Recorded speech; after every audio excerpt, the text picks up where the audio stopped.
Assalamu alaikum, dear student. Hope all of you are fine, fit, and bombastic. So today I'm going to final the chapter and final the course as well. So petroleum diploma की जो final class है उसके लिए आप ready हो जाएं। अगर previous classes देख ली हैं तो इंशाल्लाह आज की क्लास आपके लिए कॉम्प्लिकेटिव नहीं होगी, लेकिन अगर आप डायरेक्टली हमारी प्रीवियस क्लासेस को देखे बगैर ही आप ये वाला लेक्चर टॉपिक आज देखते हैं then it must be difficult, क्योंकि ये जो है बाकियों के साथ रिलेटेड है। तो let I tell you about the future of petroleum के फ्यूचर क्या होगा पेट्रोलियम का डेवलपिंग कंट्रीज में और डेवलप्ड कंट्रीज में और अंडर डेवलप्ड कंट्रीज में। तो देखिए फ्यूचर जो है पेट्रोलियम का वो ना सिर्फ टेक्नोलॉजिकली इम्पोर्टेंस रखते हैं बट इकोनॉमिकली भी और साथ साथ में इन्वायरमेंटिकली भी और जियो पॉलिटिकल फैक्टर्स भी इसमें पर असर अंदाज होते हैं। इसके साथ साथ ये चैप्टर जो है ये ना सिर्फ डेवलपिंग कंट्रीज के लिए फ्यूचर इम्पोर्टेंस रखते हैं बल्कि अंडर डेवलप कंट्रीज के लिए भी, और डेवलप कंट्रीज की क्या रुझान है। तो ट्रेंड हम देख लेते कि मार्केट में trend in global demand and supply क्या चल रहा है। Declining demand in develop country. देखें जिस तरह हमें पता होता है कि ग्लोबल एनर्जी जो है पेट्रोलियम मसनूआत से हम एनर्जी का काम लेते हैं, और अक्सर जितने भी डेवलप्ड कंट्रीज हैं वो अपनी एनर्जी अल्टरनेटिव सोर्सेज पर शिफ्ट कर रही है। आई मीन टू से कि वो जिन गाड़ियों में जिन व्हीकल में पेट्रोलियम मसनूआत के जरिए हम तवानाई हासिल करते थे और उनको चलाते थे, तो उसकी जगह पर आजकल इलेक्ट्रिकल व्हीकल्स आ गई हैं। साथ साथ में अल्टरनेटिव सोर्सेज में हम वाइंड और सोलर पैनल्स की मदद से एनर्जी को हासिल कर रहे हैं, और उस पर हमने अपनी जो डेवलप कंट्रीज हैं उन्होंने अपनी इंडस्ट्रीज को शिफ्ट कर लिया है। और साथ साथ में growing demand in developing Nations, emerging economics, emerging countries, emerging मतलब वो उभरती countries as well as India and China continue to rely on petroleum for industrial growth and transportation।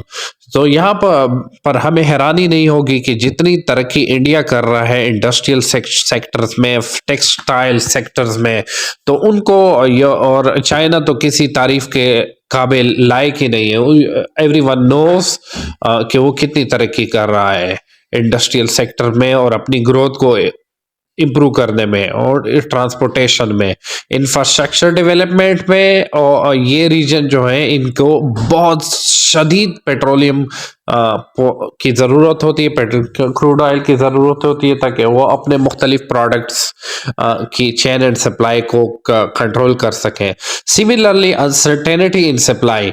तो जब भी पेट्रोलियम मसनूआत की कमी होती है, रिजर्व की कमी होती है, तो उसके लिए कोशिश होती है डेवलपिंग कंट्रीज की या इमर्जिंग कंट्रीज की को उसके ज़्यादा से ज़्यादा रिजर्व निकालें, एक्सप्लोर करें पेट्रोल को, ताकि जो जियोपॉलिटिकल इंस्टेबिलिटी है ऑयल रिच कंट्रीज की वो डिस्टर्ब या वो सप्लाई चेन डिस्टर्ब ना हो सके। Simply innovation in extraction and refinery. तो इसके साथ साथ अगर हमने फ्यूचर में पेट्रोलियम मसनूआत की में इजाफा करना है, बैरल्स में इजाफा करना है, तो हमने इनोवेशन लाने होंगे। एक्सट्रैक्शन में आई मीन टू से कि हम जिस तरीके से पेट्रोल को ज़मीन के अंदर से निकालते हैं उस तरीके को हमने एडवांस करना होगा। उसके लिए हमने कार्बन डाइऑक्साइड थ्रू के इंजेक्शन और थर्मल रिकवरी इंक्रीज करने के लिए हमने ऑयल के लिए ऐसे रिसोर्सेज अपनाने होंगे जो कि जदीद हो और उससे हमें बेहतर से बेहतर फायदा हो सके। जिस तरह unconventional oil sources, shale oil and tar sands extraction using advanced technology. Shale oil चौंके और टार सांड एक्सट्रैक्शन जो कि ज़मीन के बहुत अंदर होता है, डीप वाटर भी मौजूद होता है, और उसके लिए आर्टिक ड्रिलिंग की जाती है ताकि हायर कास्ट ना हो और हमें कम पैसों में ज़्यादा फ़ायदा मिल सके। और साथ साथ में हमने एफिशिएंट रिफाइनरी टेक्निक्स पर भी अमल करना होगा कि कम पैसों में हम ईज़िली जो क्रूड ऑयल है उसको मुख्तलिफ प्रोडक्ट्स में चेंज कर सकें in the form of jet oil, crude oil, and we can use petrol crude oil in different environmental aspects as well as in medication. So transition to sustainable energy diversification, इसके साथ साथ हमें यह भी करना होगा कि हमने मुकम्मल जो है पेट्रोलियम मसनूआत पर रिलाय नहीं करना, but for energy development we can store solar winds and biofuel gas through which we can shift our petroleum centric economics to a diverse energy mix. Similarly, हमने कार्बन न्यूट्रल गोल्स, हमने इन commitment to net zero emissions by countries and corporation, development of carbon capture and storage CSS technology in the petroleum sectors. तो साथ साथ में हमने hybrid energy पर भी काम करना होगा। Hybrid energy means while renewable gain prominence, petroleum will likely remains relevant for a special industrial aviation petrochemicals. So integration of petroleum with renewable solutions such as blending biofuel with gasolines. तो इसका मतलब ये है कि हमने petrol के साथ कुछ ऐसी एनर्जी को प्रोड्यूस करने के लिए साथ में हमने कुछ ऐसी एनर्जी को भी इस्तेमाल करना होगा जिसको ब्लेंड कर सके हम। आई मीन टू से अगर आप गैसोलीन के साथ बायोफ्यूजल गैस को कन्वर्ट करें तो ये भी एनर्जी का एक सोर्स है। जिस तरह हाइब्रिड मीन टू से जिस तरह गाड़ियां होती हैं जो कि आधी पेट्रोल पर चलती हैं और आधी बैटरी पर चलती हैं, इस तरह हमने अपने पेट्रोलियम मसनूआत को हाइब्रिड एनर्जी पर चेंज करना होगा फ्यूचर में, ताकि कम से कम पेट्रोल लग सके और हमें ज़्यादा से ज़्यादा एनर्जी मिल सके, ताकि हम इस एनर्जी से जो अपनी कंट्री की ग्रोथ है, इकोनॉमिक ग्रोथ है, उसको स्टेबल कर सके। सिमिलरली इसमें चैलेंजेस और अपॉर्चुनिटीज क्या आएंगे? एक तो इन्वायरमेंटल कंसर्न है, क्योंकि जब भी पेट्रोलियम मसनूआत का इस्तेमाल होगा तो उससे ग्रीन हाउस गैस इमिशंस बनेगी, public opposition to fossil fuel बनेगा project due to climate change. और क्लाइमेट चेंज के ऊपर जो वर्ल्ड इकोनॉमी कंट्रीज हैं वो बहुत ज्यादा जोर दे रही हैं। Economic adjustment all depends economic facing the need to diversify their revenue source, volatility in oil prices influencing global market. तो इकोनॉमिकली अगर पेट्रोल की शॉर्टेज आ गई तो उसमें डेफिनेटली उसकी पेट्रोल की जो वॉलेटिलिटी है प्राइसेस में वो ज्यादा से ज्यादा फर्क आएगा, इंक्रीज होंगी। और जो रिच कंट्रीज हैं उनके पास चूंकि पेट्रोल की रिजर्व ज्यादा महंगे दामों बेचेंगे, तो इस वजह से इकोनॉमिकली इसकी बहुत ज़्यादा इंपॉर्टेंस है। तो हमें चाहिए कि हम अपने पेट्रोलियम मसनियात को हाइब्रिड एनर्जी पर कन्वर्ट करें और साथ में alternative source like solar winds and biofuel gases का इस्तेमाल करें, ताकि हमें कम से कम एनर्जी पेट्रोलियम की सूरत में यूज़ करनी पड़े इन केस जब भी कोई इकोनॉमिक अनस्टेबिलिटी आए।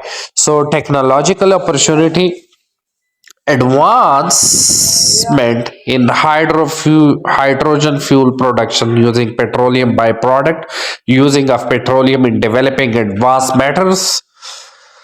So long term outlook, petroleum will remains a crucial energy. इसका यह मतलब नहीं है कि पेट्रोल के लिए अगर हम हाइब्रिड मॉडल इस्तेमाल करें और अल्टरनेटिव सोर्सेज इस्तेमाल करें तो पेट्रोल की जो क्रूशल इम्पोर्टेंस है फॉर प्रोड्यूसिंग एनर्जी वो कम हो जाएगी। बट जितनी भी दुनिया तरक्की कर रही है उसमें से emerging countries like India and China, इस Bangladesh and other countries including Pakistan, तो इसके लिए